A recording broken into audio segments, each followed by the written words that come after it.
History of Julius Caesar, by Jacob Abbott. Preface. It is the object of this series of histories to present a clear, distinct, and connected narrative of the lives of those great personages who have in various ages of the world made themselves celebrated as leaders among mankind, and, by the part they have taken in the public affairs of nations, have exerted the widest influence on the history of the human race. The end which the author has had in view is twofold. First, to communicate such information in respect to the subjects of his narratives as is important for the general reader to possess, and secondly, to draw such moral lessons from the events described and the characters delineated as they may legitimately teach to the people of the present age.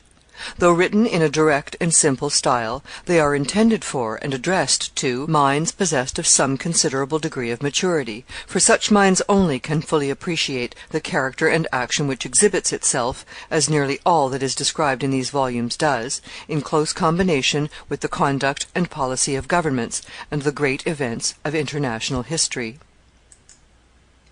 Chapter 1. Marius and Sylla. There were three great European nations in ancient days, each of which furnished history with a hero: the Greeks, the Carthaginians, and the Romans. Alexander was the hero of the Greeks. He was king of Macedon, a country lying north of Greece proper. He headed an army of his countrymen, and made an excursion for conquest and glory into Asia. He made himself master of all that quarter of the globe, and reigned over it in Babylon, till he brought himself to an early grave by the excesses into which his boundless prosperity allured him. His fame rests on his triumphant success in building up for himself so vast an empire, and the admiration which his career has always excited among mankind is heightened by the consideration of his youth, and of the noble and generous impulses which strongly marked his character. The Carthaginian hero was Hannibal. We class the Carthaginians among the European nations of antiquity, for in respect to their origin, their civilization, and all their commercial and political relations, they belong to the European race, though it is true that their capital was on the African side of the Mediterranean Sea. Hannibal was the great Carthaginian hero. He earned his fame by the energy and implacableness of his hate.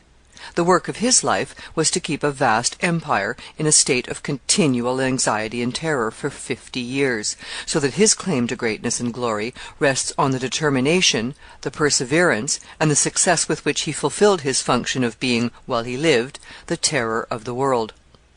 The Roman hero was Caesar. He was born just 100 years before the Christian era. His renown does not depend, like that of Alexander, on foreign conquests, nor, like that of Hannibal, on the terrible energy of his aggressions upon foreign foes, but upon his protracted and dreadful contests with, and ultimate triumphs over, his rivals and competitors at home. When he appeared upon the stage, the Roman Empire already included nearly all of the world that was worth possessing. There were no more conquests to be made. Caesar did, indeed, enlarge in some degree the boundaries of the empire, but the main question in his day was, who should possess the power which preceding conquerors had acquired. The Roman Empire, as it existed in those days, must not be conceived of by the reader as united together under one compact and consolidated government. It was, on the other hand, a vast congeries of nations, widely dissimilar in every respect from each other, speaking various languages, and having various customs and laws. They were all, however, more or less dependent upon and connected with the great central power. Some of these countries were provinces, and were governed by officers appointed and sent out by the authorities at Rome. These governors had to collect the taxes of their provinces, and also to preside over and direct, in many important respects, the administration of justice. They had, accordingly, abundant opportunities to enrich themselves while thus in office, by collecting more money than they paid over to the government at home, and by taking bribes to favor the rich man's cause in court. Thus, the more wealthy and prosperous provinces were objects of great competition among aspirants for office at Rome. Leading men would get these appointments, and after remaining long enough in their provinces to acquire a fortune, would come back to Rome, and expend it in... Sample complete. Ready to continue?